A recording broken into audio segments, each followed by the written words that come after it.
Hello everyone, welcome back to my channel. I hope you are doing well. Today I am going to explain the poem Asleep in the Valley by Arthur Rimbaud. This poem is included in the syllabus of class 12 of West Bengal State Board. So I hope my explanation will help you to prepare this poem better. So let us first see in which category the poem belongs to. This poem is a sonnet.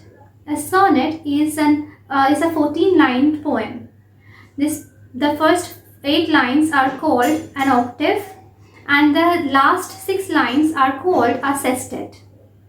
So this poem is written by Arthur Rimbaud, and this poem also belongs to the category of an anti-war poem.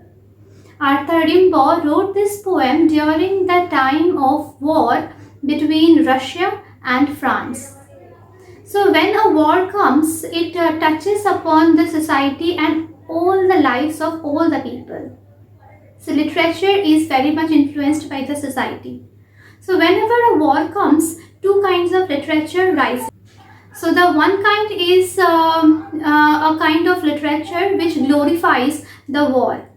So taking part in the war means showing patriotism, exhibiting the manliness, bravery and all. And the second kind of literature is that kind which is anti-war, which shows the destructive picture of the war, the negativity of the war, and how war destroys the society, peace and civilization. So this poem belongs to the second category. So Arthur Rimbaud is a poet whose father and grandfather were all in the army. So the poet himself also joined the army and also took part in the battle. But he got wounded and his right leg got amputated and he could not survive that wound, and he died very young at the age of 37 only. So first let us discuss this poem.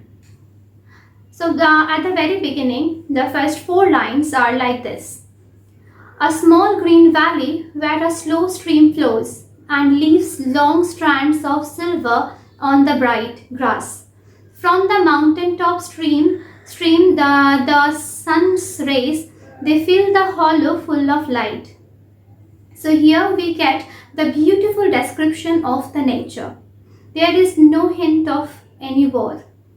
The valley is green, and there is a river slowly flowing, and also there is the on the mountain top there is that sun, and the sun rays are coming to the valley and filling the valley with light.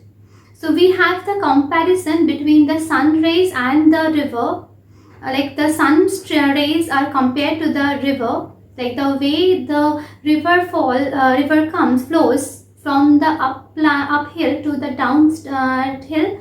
Similarly, the sun rays are also coming from the mountain top to the valley and filling the hollow of the valley. So here there is no description of war, no hint of war, but as we are reading this peaceful description of nature, we somehow feel that this peace might get destroyed if a war comes. So there is a latent hint that this peace might get destroyed by a war. The second stanza goes like this. A soldier, very young, lies open-mouthed, a pillow made of fern beneath his head, asleep, stretched in the heavy undergrowth, pale in his warm green sun-soaked bed. So there we find the description of a soldier who is asleep in the valley on a pillow made of fern, and there is the heavy undergrowth, that means heavy grass underneath the body of the soldier.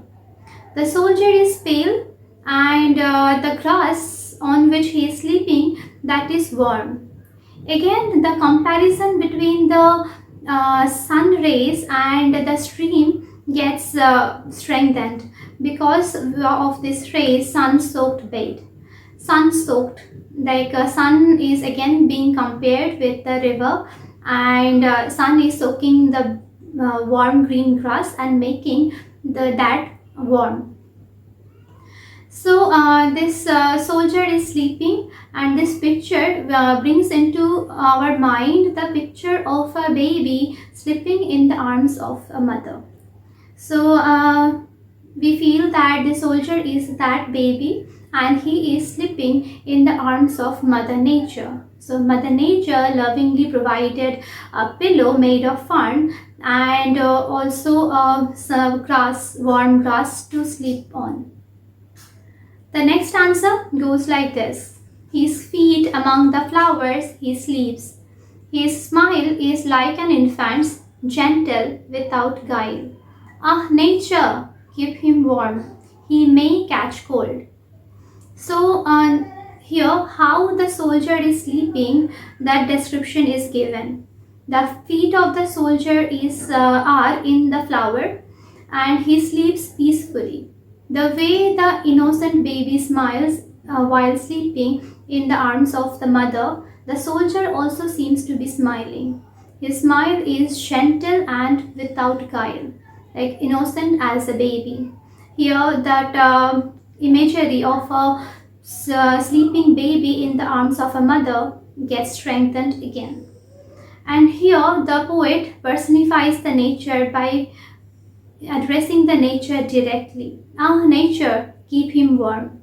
So the poet is telling the nature to keep the soldier warm.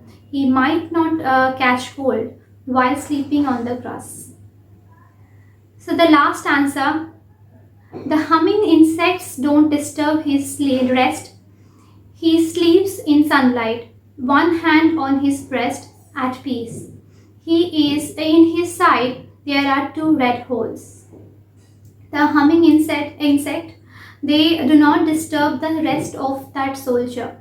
So here the humming insect can be compared to the humming war. The noise of the war cannot disturb the sleep of this soldier who is sleeping in the arms of the Mother Nature. So he sleeps in the sunlight, he is at peace, and his hand is on his chest. This is the symbol of peace. His hand is on his chest, and also he is at peace because he is asleep in his Mother Nature's arms. The last line is very shocking. In the last line, we get the revelation that the soldier is dead. There are two red holes on his sides, two angry bullet marks on his side. So the soldier is dead. So this poem is anti-war poem because we have the description of a dead soldier, and the soldier is very young. So all the possibilities the soldier has in his life ends as soon as the soldier dies in the war.